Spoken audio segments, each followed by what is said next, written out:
Hello, everyone. Tom Fox back again with Michael and Melissa Novelli, co-founders of Pawtastic Friends. Guys, great to be back.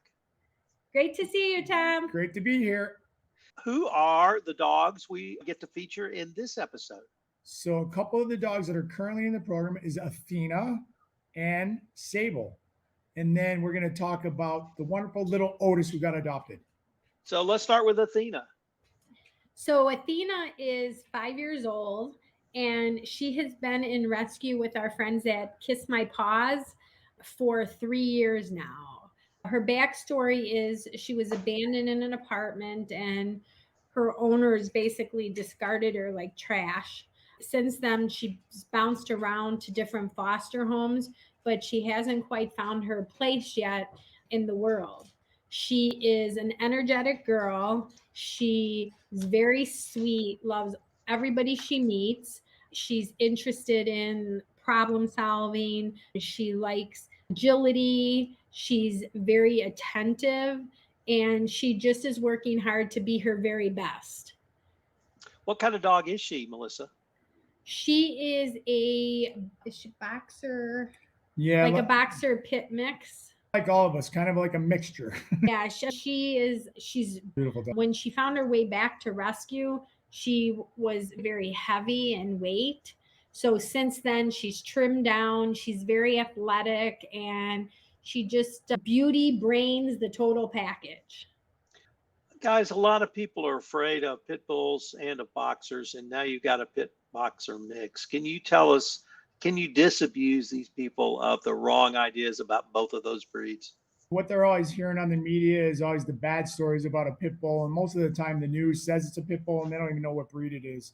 Boxers are just big, goofy dogs. I love boxers because they're all over the place. But what's your opinion on the pit bulls and what people think? I love the pitties. I am more afraid of the little dogs Yeah.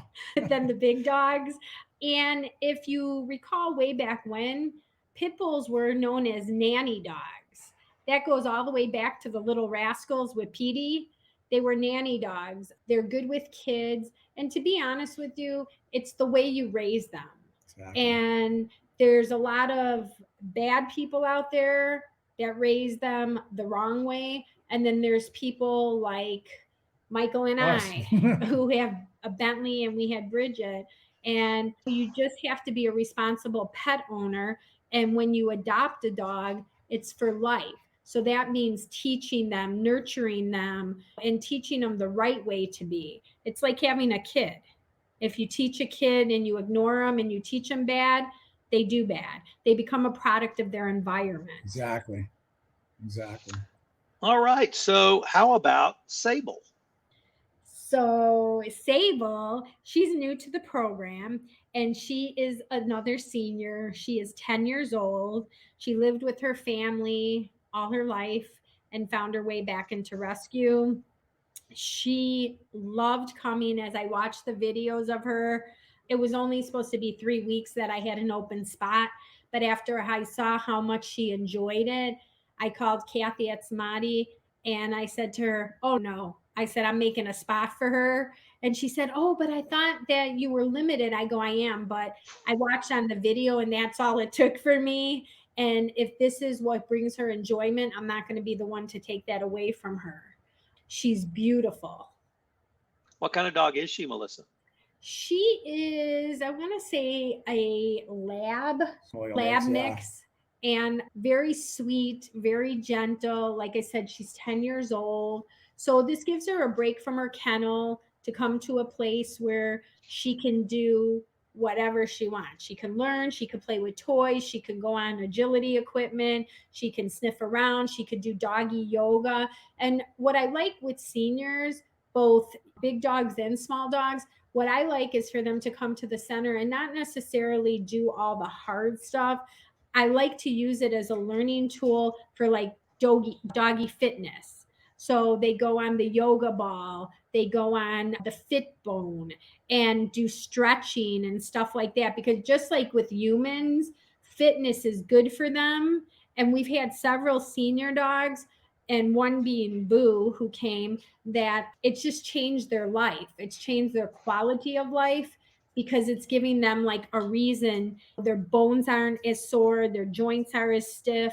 So that's what I like to gear the seniors curriculum towards, as being fit and keeping the mind exercised as well. And the thing that we really like is when a lot of the transports say they got close to the building, the dogs know where they're going and they get so excited. And a lot of the dogs, they don't want to leave. They're having fun because a lot of them that are in boarding, it's a very stressful environment. So what kind of home do you think that Sable would be good in? Should she be in a home with younger dogs, puppies, middle-aged dogs, other older dogs, or should she be by herself? To be honest with Sable, I think she would do great with a older retired couple, someone that can give all their attention, all their time to her. Maybe a home that has a yard where she can go out and take a leisurely stroll or sunbathe, or maybe jump in the pool for some mobility help. But I think most importantly, what she would love is just a couch to crash on. Our success this episode is Otis. So tell us about Otis, his forever family, and how you guys were able to help place him. Go ahead, because Otis, when I first met Otis, all I heard was nonstop. This dog for weeks would just bark, wouldn't let the trainer near, and Otis went after her about 40 times. Oh my Lord. Otis, I was like, oh wow, this dog is going to be a handful. But yeah, once again, the center did what it was supposed to do. So Otis is probably about maybe 4 pounds, Yeah, maybe 6 pounds. He's like this small. He's a pine size from a distance cutie. Yeah. Like you see him and you're like, oh my gosh, he's so cute. And as soon as you make an attempt to get near him, it's roof, roof, roof, roof. Yeah. And even when the first time I met him, his foster, Donna, who's amazing, she's fostered many dogs and brought them to training and stuff. When I met her outside, all he did was bark. And the dog inside was like looking around because he heard him barking from the outside. When he came in, he was very hard to work with. He went after the trainer. I think he went after Michael's a couple times. Yeah. And this cute little boy had suffered a lot of trauma. When his owner surrendered him, he grabbed him by the leash and just hung him and handed him to them. And so he was very weary, which is obviously expected of new people. But each week you saw a little more improvement, a little more improvement.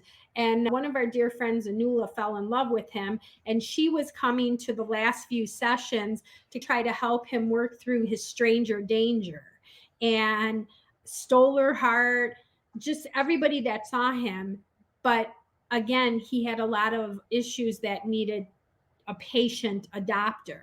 So when we got the call that he got adopted, we were like, oh my gosh, happy tears, because this was a dog that we thought was probably going to take some time. And his rescue, Jody at Wagging Tails, she's amazing. And she takes a chance on all these small dogs, and some of them are easier than others. And it starts there with somebody that takes a chance and believes in them. Then they come to the center, and now their support system is getting bigger and bigger. And his adopter saw him, fell in love, and believe it or not, when he met them, he went right to them. No issues. He went right to them. We have a picture of him and his mom, and she's holding him close. So the transformation for Otis was probably one of the most memorable for me, that the center did what it should have done. And what's great about these rescues that we work with and train their dogs, we're so overloaded with dogs here in Las Vegas and Southern Nevada that if Otis was in the shelter for an extended period of time, he would have been labeled as a behavior dog and he wouldn't be here anymore. So shout out to all the rescues across the United States that trust in these dogs and help them. We're just a small part of helping rehabilitate these dogs and helping change their lives. Shout out to the ones that believe in the underdog. Yes. Now we move on to our health tip or tip of the week. And this series of podcasts, we've been focusing on the heat. And we talked about how a dog can have a heat stroke, the signs of a heat stroke. We talked a little bit about what you might do if a dog does go down. But I wanted to maybe ask you guys, and I bring this up, Michael, because you suggested on our last episode, hey, Just keep them indoors. Use the air conditioning. Okay, I've taken your advice, but what can I do to maybe keep the dog engaged when they can't get outside other than when they have to do their business? A lot of times we all come home from work, we're tired. When the dogs have been waiting all day for us, make sure you're spending time with your dogs. It's easy to go lay on the couch and throw the dog a bone or something like that, and go play with, but engage, build that bond, especially if it's a newer dog, that you have, and even an older dog. Bentley here now, he's 11 years old, and I'm tired from working all day, but you know what? Bentley's getting my attention because he's been waiting all day for me. No, don't let him fool you. He's on the couch and Bentley's on the couch next to him. Yeah, not today. But another thing that we do, and we do this with Bentley every day. So we feed him in the morning. He gets his cucumbers and carrots. And then we do nose work to work his mind and wear out a little of his energy because we're working. It's too hot outside. So nose work is great. We do it at the center with boxes. You could do it in your house with boxes. If you don't have boxes, we hide maybe 15 to 20 treats, little just small training treats or things that he could chew really quick. We'll hide them under a pillow or under one of his toys. And we do it 2 or 3 times a day, and he loves it. They don't need to be outside because that concrete and even the AstroTurf, people don't think about it. That AstroTurf gets hotter than the concrete. If you have injury to your dog's paws, it's going to be so painful that it's horrific. And with the nose work, what that is like a mental workout, that's as much as taking a 2-mile walk. So it exerts a lot of energy. I just want to add to a couple other things. You can stuff a Kong with treats. That helps. They have lick mats that are available where you could put like peanut butter and stuff on. You could freeze it. That keeps the dogs busy for hours. You could even make things super easy. And you can use let's say a muffin pan and put tennis balls in the holes and hide a treat in there. There's snuffle mats. There's where you can perhaps use a bowl and freeze, make a big ice cube for them and put treats in their toys. And that licking sensation keeps them busy for a long time to get to the the center of the Tootsie Roll. And it exerts a lot of energy because they want to get to the good stuff. Yeah.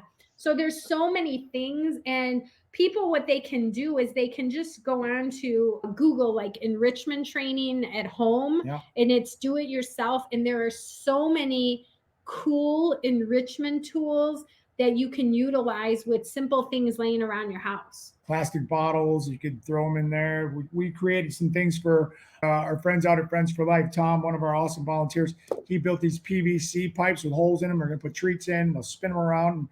You don't have to spend a ton of money on things. You can create your own, use things around the house. Well, guys, unfortunately, we are near the end of our time. We've got the QR code up for Pawtastic Friends, but if someone wanted more information from the internet variety, where would you suggest they go? They can go right to our website, pawtasticfriends.com. We're always looking for donors because our 5,000 square foot building is not cheap to run. And we're always looking for people that want to help out and change lives. They can also visit our Facebook page, Pawtastic Friends, and they can go on YouTube and check out the Paw Talk.